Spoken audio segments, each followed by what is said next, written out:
Doctor Shafiqur Rahman. তিনি বলেন, আগামী 25 ফেব্রুয়ারি আদালত প্রাঙ্গণে হাজির থাকব। আইন এবং স্বরাষ্ট্র মন্ত্রণালয় আমাকে গ্রেপ্তার করে কারাগারে পাঠানোর ব্যবস্থা গ্রহণ করবেন।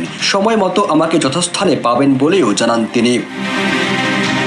সামাজিক যোগাযোগ মাধ্যম ফেসবুকে নিজের ভেরিফাইড পেজে এক পোস্টে জামাত আমির বলেন, আপনারা নিশ্চয়ই লক্ষ্য করেছেন ফ্যাসিবাদের নিষ্ঠুর জুলুমের শিকার এটিএম আজহারুল ইসলাম এখনও বন্দী রয়েছেন। একে একে সকল জাতীয় নেতৃবৃন্দ মুক্তি পেলেও তিনি বৈষম্য ও জুলুমের শিকার হয়ে বন্দী জীবনের কঠিন বোঝা বহন করে চলেছেন। তাকে কারাগারে রেখে বাইরে অবস্থান করা আমার পক্ষে আর একেবারেই সম্ভব নয়। আমরা সরকারকে যথেষ্ট সময় দিয়েছি।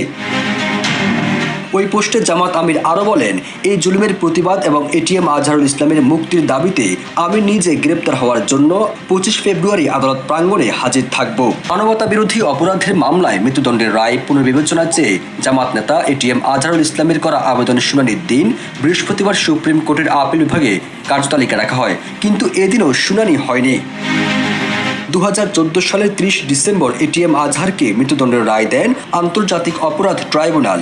এর বিরুদ্ধে আপিল শুনানির পর 2019 সালের 31 অক্টোবর মৃত্যুদণ্ড বহাল রেখে রায় ঘোষণা করেন তৎকালীন প্রধান বিচারপতি সৈয়দ মাহমুদ হোসেনের নেতৃত্বাধীন 4 বিচারপতির আপিল বেঞ্চ।